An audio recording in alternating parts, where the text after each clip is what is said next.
y le pido el libro, me lo da como diciendo, ya te lo había dicho yo, que era este. Y me dice, pero está aquí el autor. Y digo, no me puedo creer.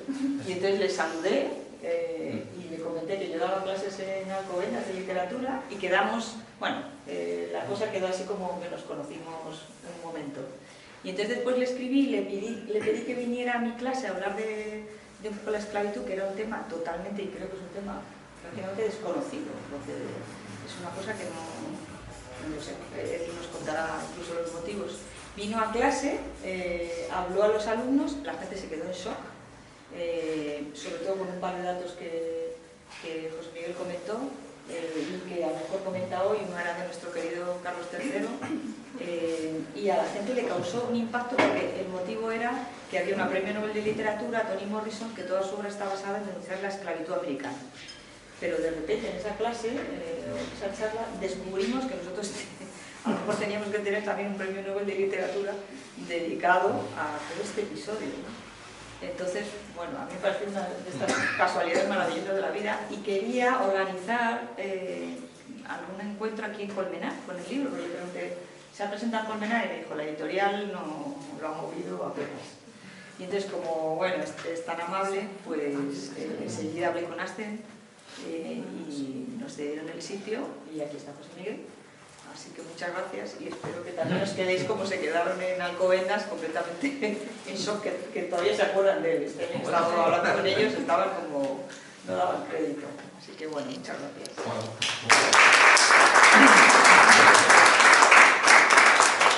Bueno, buenas tardes a todos. Ante todo quiero dar las gracias al encuentro y a Maribel por esta amable invitación que me ha cursado para presentar este libro, que en origen pues nació con ciertos problemas debido a que se decretó enseguida la pandemia, no hubo feria del libro ese año y entonces estamos haciendo todo con un pequeño retraso que, en fin, espero ya compensar sobradamente este año. El 19 de octubre de 1769, en un periódico de una capital europea, se publicitaba la venta de 2 mulas, un carruaje y un negro de 20 años. Para el anunciante no parecían existir grandes diferencias entre el carro, ese medio de transporte, las bestias, a las que ya los romanos llamaban herramientas semiparlantes, y el bozal, el esclavo negro, una herramienta parlante que también se vendía en ese anuncio que les estoy comentando. Si acaso, para el vendedor, las diferencias estarían en el precio distinto que esas mercancías alcanzarían en el mercado que por entonces existía en esa ciudad. El anuncio nos da testimonio de un ser humano privado de todos sus derechos sociales, sometido a dependencia personal con su amo, el que tiene derecho a maltratarle, incluso a matarle si es necesario, un sujeto que por su propia condición es un marginado. Y esa marginación que padece nuestro protagonista se muestra, entre otras cosas, en una señal grabada a rojo vivo en la cara de una S y un clavo, que había traído una transparencia para enseñarla. Pueden ustedes ver todavía en la parroquia madrileña de San Ginés, en una de las portadas, ¿no? Ese símbolo de la S y el clavo, según Covarrubias, en su diccionario del siglo XVII, aludían al término sine iure, una persona que carece completamente de todos sus derechos fundamentales. Estamos, por tanto, insisto, ante un marginado, ante un sujeto que va a pasar toda la vida sometido al amo, y la prueba de su marginación también se encuentra en el color de su piel, es negro, por tanto, según los tratadistas de este estado del que les voy a hablar, pues era la hez de la República, fundamentalmente.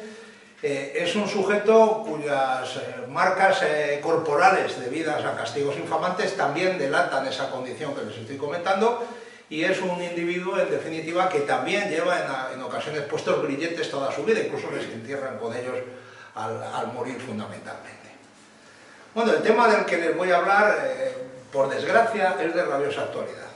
Según Naciones Unidas, todavía en el mundo hay unos 50 millones de seres humanos sometidos a esclavitud en el globo. Y evidentemente podríamos sentirnos tentados a pensar, bueno, esto es un asunto de hace mucho tiempo, los romanos tenían esclavos, o un problema que se circunscribe a las colonias que los europeos crearon en su primera globalización en el Nuevo Mundo. Pero esto no es en modo alguno así como trata de probar este librito que les estoy presentando. Este libro trata sobre la esclavitud en Madrid. Lo primero que le chocó a los directores de los archivos y bibliotecas que fui consultando cuando hacía esta investigación era precisamente esto. Es decir, ¿usted qué está investigando? Digo, pues la esclavitud en Madrid. Ah, pero en Madrid había esclavos. Esta es la pregunta que todo el mundo le sorprendía, la pregunta del millón. Pues sí, en Madrid durante 1000 años la esclavitud fue legal. Y por supuesto todavía existe hoy en día. Esta es una cuestión de la que luego me ocuparé al acabar esta presentación. En otras palabras, hubo esclavos en el Madrid musulmán. Madrid es una ciudad musulmana, una fortaleza de lo que llamamos la Marca Media, la frontera septentrional de Al-Ándalus, y entonces los musulmanes tuvieron esclavos. Pero cuando esta fortaleza cayó en las garras de los conquistadores cristianos que venían del norte allá por el año 1089, la nueva clase feudal que gobernaba el Ayuntamiento de Madrid también enseguida se preció de realizar actividades de rapiña, de pillaje y de tener esclavos dentro de su nutrida servidumbre. Pero claro, con el paso del tiempo, este volumen de esclavos afincado en la ciudad fue creciendo y sobre todo esto se debió a un hecho fundamental, también para la propia historia de la ciudad que tenemos ahí detrás. Y es que, como saben ustedes, en 1561 Felipe II decide instalar definitivamente la corte española en Madrid y como consecuencia de ello la ciudad crece, se llena de burócratas que trabajan para el soberano y claro está, enseguida esos burócratas, esos miembros de la nobleza, de la aristocracia, etcétera, comienzan a traer un volumen sensacional de esclavos. Por lo demás, consideren ustedes que Madrid es por entonces la capital de un imperio del mundo atlántico, uno de los imperios más importantes, y por consiguiente en ese imperio el comercio de seres humanos y el trabajo que estos realizan en el Nuevo Mundo es cada vez más importante, especialmente si consideran ustedes que a finales del siglo XVI se había producido la mayor catástrofe demográfica de la historia de la humanidad. Prácticamente 9 de cada 10 indios habían muerto y en consecuencia los conquistadores españoles y portugueses tuvieron que seguir llevando cada vez más esclavos para que trabajaran, porque ellos no tenían intención ninguna, como pueden ustedes sospechar, de hacerlo. Bueno, pues en estas circunstancias Madrid conoce una eclosión, un henchimiento del volumen de personas esclavizadas.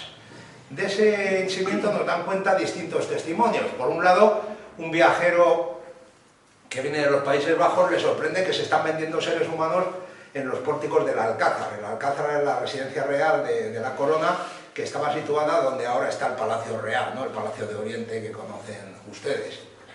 En segundo lugar, los párrocos de las iglesias de Madrid se quedan sorprendidos por ese volumen de esclavizados y enseguida comienzan a registrarlos en los libros de matrículas de comunión. No tenemos un registro completo, pero por lo menos ya tenemos una mayor prueba de su presencia. Y por último, estas gentes pues deciden crear una cofradía, una hermandad de hermanos morenos, similar a las que existen en otros sitios. Bueno, la más antigua es la de Sevilla, como saben ustedes, de los morenitos, pero existen cofradías de esta misma naturaleza en otros muchos lugares de Hispanoamérica. Esta cofradía va a instalarse en la parroquia de Santa Cruz, hoy desaparecida. Tampoco les puedo enseñar la transparencia de la parroquia, pero en el libro tienen las imágenes también reproducidas por si es de su interés. Y allí durante una serie de años pues esta gente se reúne fundamentalmente para prestarse ayuda mutua. Ellos siempre señalan que han nacido muy lejos y que necesitan a alguien que les ayude pues al entierro, a los gastos que ocasiona su enfermedad, etcétera, etcétera. La cofradía va a desaparecer, pero es muy curioso que reaparecerá otra bajo la advocación de San Benito de Palermo en tiempos de Carlos III, de la que luego les hablaré con un poco más de detenimiento. Es decir, cada vez que haya un pico de esclavitud, enseguida aparecerá una hermandad que dotará de imagen a este grupo social, a tiempo que trata de integrarlos dentro de lo que son las tendencias confesionales, etcétera, de la época. Bueno, en 1601, perdón, la corte... ¿Quieres tomar algo? No, no falta. Un vasito de agua a lo mejor si es el... Bien, pero en 1601 decía la corte marcha a Valladolid, Madrid, que era ya de las 12 ciudades más grandes de Europa, conoce un despliegue demográfico, pero en 1606 por una serie de intereses crematísticos de Felipe III y de su favorito, el Duque de Lerma, la corte regresa a Madrid, y cuando regresa la corte a Madrid lo hace para no volver a salir de ella jamás. En consecuencia, la población de Madrid crece, de unos 60.000 se ponen 130.000 habitantes, es decir, una de las 10 ciudades más grandes de Europa, y claro, en sintonía con ese crecimiento demográfico protagonizado por emigrantes, que siempre han sido el motor de la población de las grandes ciudades, y entre ellas la capital de España, empiezan a asentarse ya todas las casas nobiliarias, el número de clérigos aumenta de manera espectacular, el número de miembros de la burocracia real también, y lo que tienen en común todas estas fracciones de la clase dominante, entre otras cosas, es que poseen esclavos. Y en consecuencia con ello, el volumen de esclavos estalla en la ciudad del Manzanares. Estalla de tal manera, para que se hagan ustedes una idea, que por entonces los madrileños ya están habituados a ver en sus calles a estos seres cerrados en la cara, con marcas hoy de fulano de tal, se les marcaba como ordenado durante todo el periodo que estamos aquí analizando, y lo que a mí me interesaba era conocer un poco la procedencia de estos esclavos. Y lo que llama la atención es que normalmente en los documentos de la época se les denomina moros de presa. El término es muy indicativo porque hace referencia a operaciones de rapiña que por tierra, lo que se llamaban cabalgadas, y por mar, a través de navíos corsarios, realizaban los cristianos con objeto de hacerse... Está al borde. Vale, con objeto de hacerse con recursos humanos, ¿no? Piensen ustedes además que el soberano tenía derecho a quedarse con uno de cada 5 esclavos capturados, y es por ello que la corona también tenía unos esclavos propios, de los que también les voy a hablar un poquito en la charla de hoy, que se llamaban los esclavos del rey. Lo que llama la atención entonces es que el grueso de los esclavizados madrileños de la época de Velázquez, del barroco, si quieren ustedes utilizar esta expresión, proceden del Imperio Otomano, Bosnia. No piensen solo en la Turquía actual, sino también en todos los territorios que tenía el Imperio Otomano por entonces, la antigua Yugoslavia, etcétera, etcétera, Hungría, proceden de todo el Magreb, insisto, fundamentalmente, y lo que llama la atención es que se trata de gente joven, 20, 21 años aproximadamente, hay un equilibrio de géneros entre hombres y mujeres en ellos, y sin embargo, lo que empieza también a llamar la atención es que las esclavas cuestan más que los esclavos en el mercado. Y esto es así porque las esclavas son más productivas desde el punto de vista laboral, y también porque pueden tener hijos. Y una de las vías por las que una persona se convertía en esclavo era la llamada esclavitud de vientre, es decir, que la condición de esclava la transmitía la madre a los hijos. Entonces todos estos elementos, el objeto de abuso sexual, etcétera, hacía que estas esclavizadas fueran más costosas, como digo, que los varones durante el siglo XVII. ¿Quiénes son los dueños de estos esclavizados? Pues no les descubro nada nuevo. El 95% miembros de la aristocracia encabezados por la propia Casa Real. La Casa Real va a ser una propietaria importantísima de esclavos, y esta condición todavía va a cobrar mayor protagonismo a partir de la era borbónica, que es en la que se centra sobre todo el libro que les estoy presentando. Pero, un poco en consonancia con la naturaleza que tiene este imperio, pues en el nuevo Palacio del Buen Retiro, en su estanque grande, que hoy en día utilizamos de manera lúdica, se celebran batallas navales, naumaquias, y lo curioso es que en esas naumaquias los remeros de todos los navíos, que para solaz de los aristócratas y del rey, pues están ahí luchando, son esclavos de su católica majestad. Esclavos que, como veremos posteriormente, tienen la mala costumbre de tratar de escaparse, de tratar de liberarse, porque no son felices pese a que se les haya bautizado. El bautismo es una de las coartadas que se utiliza para decir, mira, te he convertido en un salvaje que vive en un valle de lágrimas, en un sujeto que va a ir al cielo. Entonces tú no te preocupes, que ahora eres Juan Cristóbal de Niño Jesús, tiene como nombre de culebrón a todos en los libros de bautismo, fundamentalmente.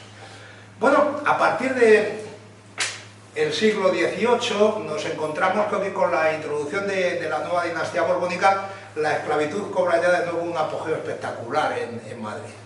¿A qué se debe ese apogeo? Pues en primer lugar a que la corona decide ya meterse directamente en el negocio de la trata de esclavos. Felipe V, por el Tratado de Utrecht, que pone fin a la Guerra de Sucesión Española, concede lo que es el monopolio del abastecimiento de esclavos al Imperio Español, lo que se llama el asiento de negros, también el término es muy significativo, a una compañía británica que se llama la Compañía del Mar del Sur, la South Sea Company, que ha creado el líder del partido Tory, en el que participan las amantes del rey de Inglaterra, una compañía en la que Felipe V se reserva el 25% de las acciones. Es muy llamativo que otro 25% de la misma pertenece al rey o la reina de Inglaterra, con lo cual estos dos monarcas son ahora los mayores negreros de sus respectivos imperios. Ese asiento de negros se va a mantener hasta mediados del siglo XVIII y es a partir de ese momento cuando se da un paso hacia adelante como consecuencia de lo que fue la Primera Guerra Mundial, la Guerra de los 7 años.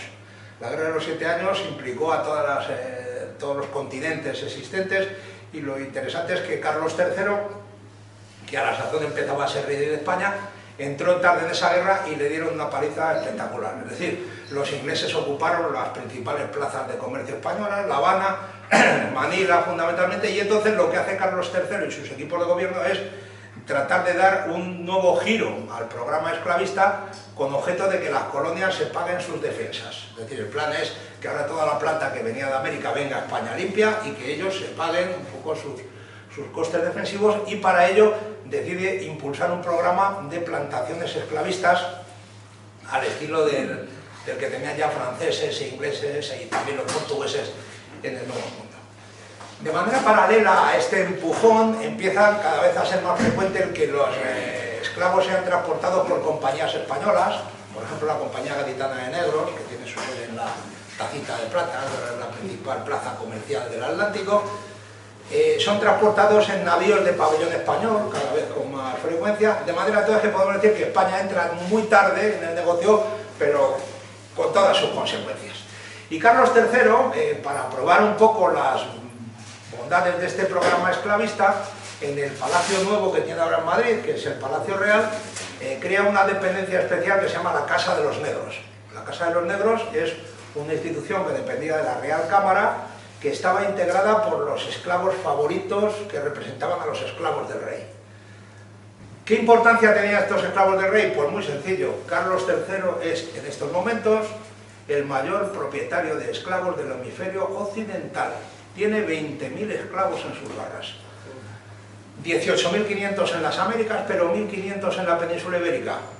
Y entre ellos están, como digo, estos representantes de la Casa de los Negros, y está el grupo de esclavos magrebíes que en estos momentos está abriendo la subida al puerto de León, donde por cierto no se les recuerda. Ese puerto lo hicieron 300 esclavos argelinos dirigidos por 6 capataces gitanos que conferían a este batallón pues, el aspecto de un grupo de excluidos completos, ¿no? Fundamentalmente.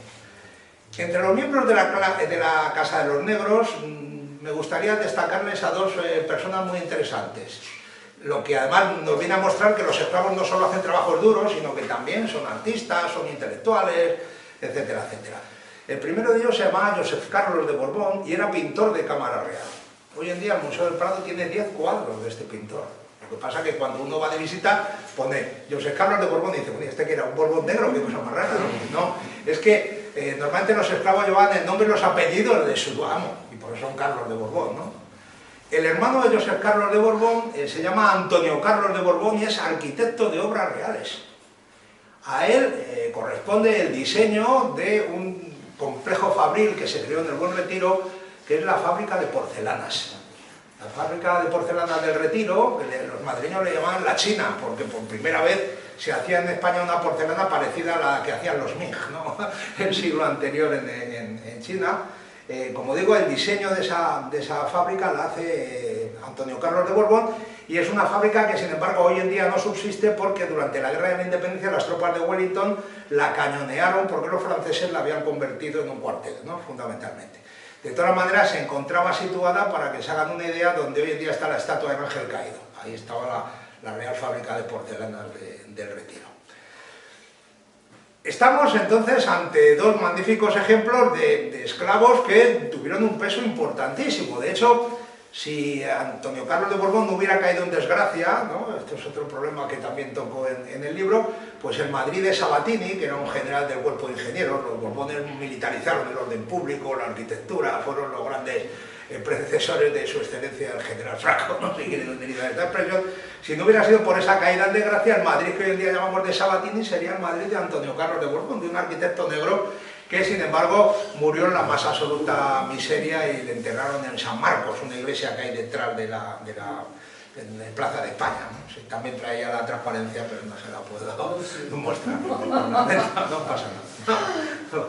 Bueno, por debajo de estos esclavos del rey, que tienen una representación formal en la corte, nos encontramos con un conjunto abultadísimo ya de esclavos que viven en la capital. ¿Cuántos eran? Pues miren, les he de decir que he tenido que realizar estimaciones porque nunca se hizo un censo de esclavos en Madrid. ¿Por qué? Porque no pagaban impuestos. Y mientras que los zares abolieron la esclavitud y los convirtieron en siervos de la gleba para que pagaran impuestos los esclavos rusos, sin embargo aquí se sigue utilizando, como veremos, mano de obra esclava hasta finales del siglo XIX, si no hasta fechas mucho más recientes. Les estoy hablando de un colectivo de entre 6 y 7.000 personas al año en la época de Carlos III, que son más que todas las colonias extranjeras juntas que viven en Madrid, que equivalen porcentualmente al volumen de esclavos que tenía Lisboa, que era la principal metrópolis esclavista en estos momentos todavía del hemisferio occidental, y por supuesto a un porcentaje de esclavos muy superior al que tenían París o Londres en estas mismas fechas. Ya solo por este dato se merecerían de nuevo un homenaje que nadie les ha hecho todavía en las calles y en las plazas públicas. ¿A qué se dedican estos esclavos? Pues fundamentalmente en Madrid lo que predomina es la esclavitud doméstica. Es decir, ellos forman parte, la mayoría, claro, aquí no hay minas, no hay plantaciones de caña de azúcar, como se puede figurar, y entonces la mayor parte de estos esclavos forman parte de las servidumbres que tienen los aristócratas, etcétera, y que les sirven para exhibir su prestigio social en la ciudad, fundamentalmente. El estudio de las características de este colectivo muestra cambios muy interesantes. El más importante de ellos es que ahora predominan los varones sobre las mujeres, y sobre todo los muchachos jóvenes. En segundo lugar, 7 de cada 10, en cuanto a su fenotipo, son negros. Es decir, ahora se habla ya de negros de nación. Y claro, este giro de moros de presa, que era como se les llamaba hasta las primeras décadas del 18 a negros de nación, requiere una cierta explicación. ¿A qué se debe esto? Pues sencillamente a varios factores. En primer lugar, al fomento de esa política de esclavitud que les señalé anteriormente. Una de las medidas que toma el gabinete de Carlos III es hacerse con unos enclaves en el África Occidental, que es, fundamentalmente Fernando Po, lo que va a ser la Guinea Española, desde los cuales mandar ya los esclavos directamente al Nuevo Mundo. En segundo lugar, Carlos III y sus gabinetes de gobierno suscriben tratados con las regencias magrebíes del norte de África con objeto de asegurar una paz que favorezca el comercio en el Mediterráneo.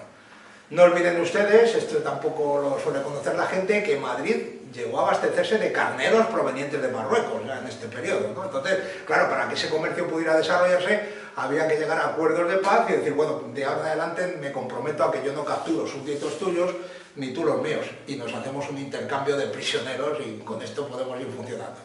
Pero claro, conforme se iba agotando el manantial más cercano de mano de obra cautiva, los esclavos ahora empiezan a venir de la costa del África Occidental cada vez más y sobre todo, conforme pasa el tiempo, de los laboratorios esclavistas de América, sobre todo de Luisiana, que es un territorio español, es un tercio de los actuales Estados Unidos, para que se hagan una idea, y de Cuba. Cuba va a ser el centro con una mayor proporción de esclavos que incluso los estados esclavistas americanos en el siglo XIX, para que se hagan una idea de lo que les estoy proponiendo. Claro, esto tiene una implicación en el ámbito del coste económico, y es que el esclavo ahora cuesta mucho más. Claro, para una clase dominante que presume de tener riquezas fabulosas, esto no es un problema, pero evidentemente el cambio de la procedencia de los esclavos repercute de manera notable en el ámbito del mercado de esclavos. Al mercado de esclavos le dedico un capítulo también en el libro. Es decir, me interesa saber de dónde vienen estos esclavos, ya les estoy anticipando algunas de las conclusiones. En otras palabras, muchos esclavos de los que llegan a Madrid lo hacen traídos por sus dueños o por sus representantes que vienen desde América, pongámonos de la esclava de la duquesa de Alba, Mariluz, que la retrata Goya en varios cuadros, ¿no? Pues esta chica viene de La Habana, claro. Entonces, ese flujo de esclavos es ya muy regular a finales del antiguo régimen, pero también en Madrid hay un mercado de esclavos que está diseminado por toda la ciudad. Se compran y se venden esclavos en domicilios particulares y sobre todo se realizan operaciones y transacciones de la naturaleza de estos infelices pues en las inmediaciones de la Plaza Mayor, que es el mayor mercado físico que tiene la ciudad en estos momentos, sobre todo lo que se llamaba la Puerta de Guadalajara. Ahí había varios escribanos especializados en la venta de esclavos, y también se venden con bastante frecuencia en la Plaza de Santa Cruz, donde está hoy el Ministerio de Asuntos Exteriores, que entonces era la sala de alcaldes de Casa y Corte, una institución policial importantísima dentro de la ciudad. Entonces, en el mercado de Santa Cruz, junto a distintos bienes y junto a los jornaleros, mozos de cuerda, que como ahora en Legazpi pues estaban esperando ahí por la mañana a que alguien les contratara, también se realizan transacciones de mano de obra. Por último, también he tenido ocasión de comprobarlo, en la puerta del actual Palacio de Santa Cruz, lo que era la sala de alcalde de Casa y Corte, la Plaza de la Provincia, se llama hoy en día, porque estaban los 8 juzgados de provincia de esta institución, se les hacen subastas de esclavos. Y yo he encontrado una que describe con bastante precisión cómo se vende un esclavo en subasta en Madrid, en el siglo XVIII. Se ponía una vela pequeñita encendida y mientras duraba la lumbre podía hacerse la puja. El infeliz al que yo pude encontrar en la documentación criminal asistió a cómo 9 personas pujaban por él mientras duró el cabo de la vela perdón, que les estoy aquí proponiendo. Evidentemente, la esclavitud es cada vez más cara, pero esta no es la causa de la desaparición de la esclavitud legal en el Reino de España, sino que existen otras igual o más relevantes que sin embargo tampoco han sido objeto de mucha atención por parte de los especialistas. La primera de ellas, como les acabo de... perdónenme.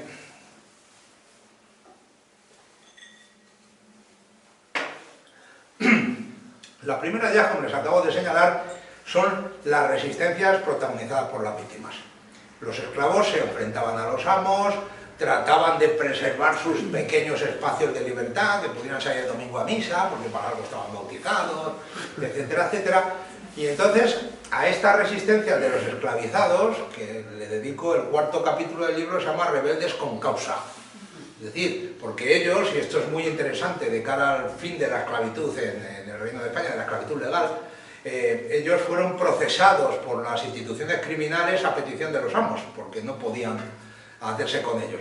Los amos enseguida decían, no, es que es incorregible, este hombre, por más que le pego, por más que le... este sigue empeñado, R que R, y en cuanto me doy la vuelta sale corriendo, ¿no? Y huye, es un cimarrón, ¿no? Entonces a estos rebeldes con causa le dedico un capítulo entero y dentro de él, perdón, reconstruyo la biografía de uno de estos esclavos con pelos y señales, ¿no? Para que se hagan una idea de que incluso estos sin nombre, estas gentes sin historia, pueden ser objeto de un análisis más profundo del que hasta ahora se ha realizado. Y lo que enseguida descubrimos es que para mantener la esclavitud es necesario el auxilio del Estado. De ahí el peso tan importante que tiene el Estado absoluto, el Estado borbónico, en el desarrollo de esta institución brutal y lucrativa. En otras palabras, muchas veces el amo no puede controlar a su esclavo, por mucho que le amenace, por mucho que le inflija castigos corporales. Y más, ¿qué puede hacer si se le escapa, si se convierte en un cimarrón? Entonces tengo que dar parte a la policía le tiene que perseguir. Generalmente la policía de finales del antiguo régimen no tiene una fuerza suficiente y de ahí que los borbones hayan militarizado el orden público, entonces es el ejército el que tiene que seguir tras ellos. Hay que capturarlo, hay que meterlo en un depósito procesal, la cárcel de corte, que estaba ahí también en el Palacio de Santa Cruz, que les estoy proponiendo, y si el amo lo autoriza, hay que condenar al esclavo y mandarlo a un centro disciplinario, por no decir algo que se le manda al patíbulo de la Plaza Mayor. Entonces, como ven, todos estos elementos requieren del papel fundamental del Estado para el mantenimiento de la esclavitud. Y claro, cuando el Estado absolutista comienza a desmoronarse, entonces el edificio esclavista hace agua, ¿no? Se agrieta de manera palpable. Por último, hemos de considerar que las clases populares de Madrid son crecientemente opuestas al sistema esclavista. Esto es el último elemento que me gustaría aquí destacar, porque cuando llegan estos negros de nación, a los que antes les hacía referencia, las gentes de Madrid enseguida empiezan a habituarse a tener vecinos de ese color,